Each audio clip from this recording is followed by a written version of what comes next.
We had Grammy nominations revealed this morning for the 65th annual ceremony, which is the 2023 ceremony, taking place in February in Los Angeles.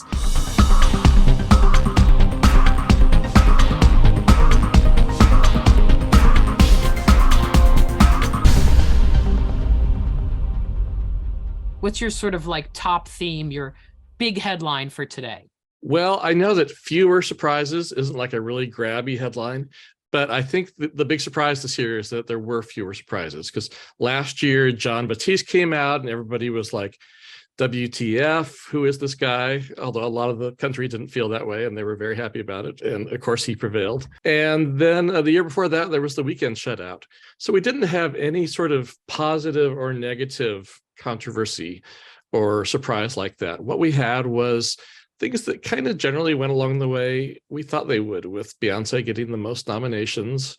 And so, the news this year is at the ceremony, maybe that she breaks the all-time record for wins. So that's something to look forward to. But, in the top categories and the most number of nominations, we basically saw a lot of Beyonce, Adele, Harry, Kendrick, and Brandy. I think, we kind of expected it to go that way. Maybe Brandy got a couple more than we thought she would. And then there were, little surprises that snuck in here and there, like the Academy's recent, seemingly now undying love for ABBA, who never used to get any nominations at all. And now, like, these last 2 years are just getting in the top categories like crazy. So lots of little tidbits that make it kind of fun. Bad Bunny not getting very much, I think, was one of like the bad surprises for some people. Okay, we'll get into a few of the snubs, but in terms of Beyonce, so now she's tied with her husband for the most Grammy nominations ever. Is that correct? That is correct. We believe there was a little bit of batting back and forth about the exact stat, but yeah, it seems like Beyonce is tied with Jay-Z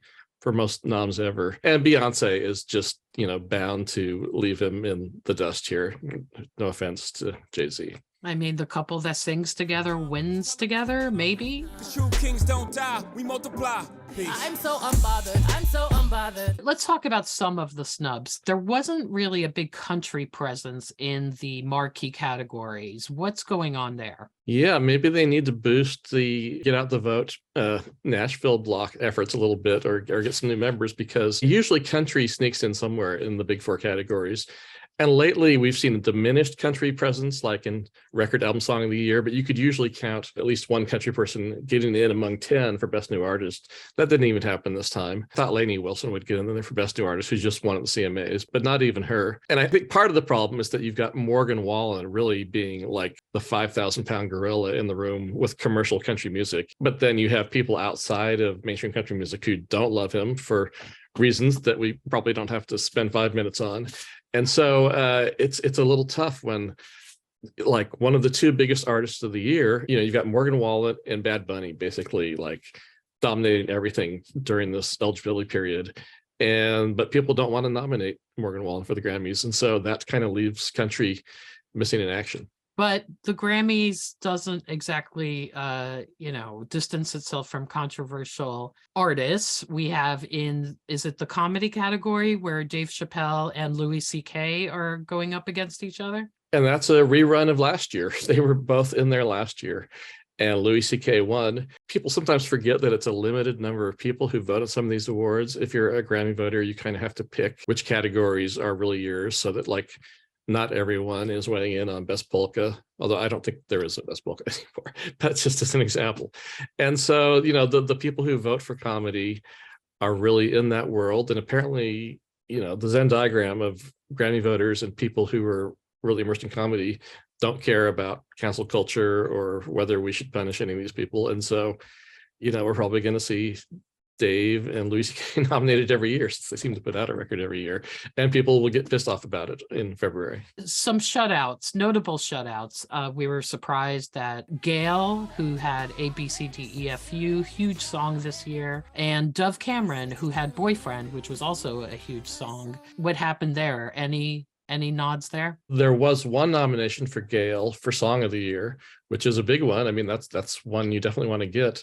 But in place of any other nominations, that's kind of strange. And it happens occasionally that someone will get nominated in one of the top four categories and then no genre categories.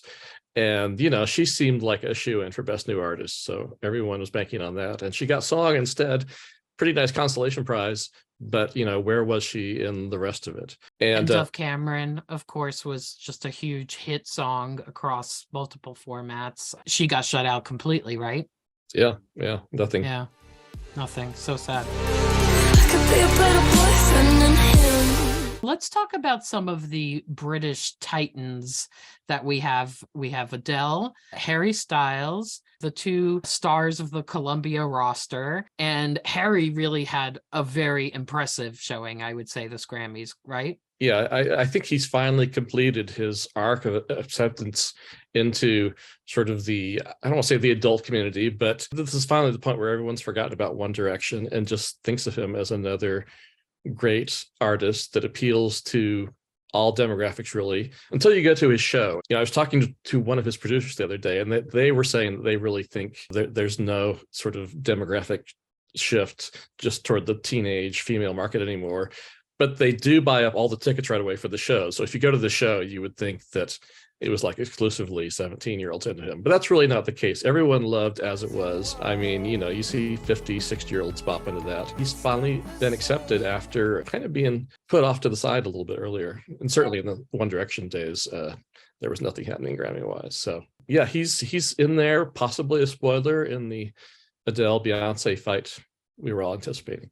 Adele, she shows up in the marquee categories, right? I think there's 4 artists who were all nominated for the top 3 categories, all genre categories, leaving out Best New Artist, of course. So there were no new artist blockbusters who could make it like a solid 4, like we had with Billie Eilish and Olivia Rodrigo, the breakout years. But in the top 3, Harry's in there for all 3, Adele and Beyonce are in there for all 3, and Kendrick's in there for all 3. And then we have some that are in there for 2 out of the 3 big ones, like Brandi Carlile. But yeah, there's that kind of basic quartet of people who are dominating everything. Well, Chris, thanks so much for giving us the rundown on all the nominations. Thanks for all your hard work. I know you were up late and up early, and we look forward to more of your analysis and commentary on Variety and Variety.com.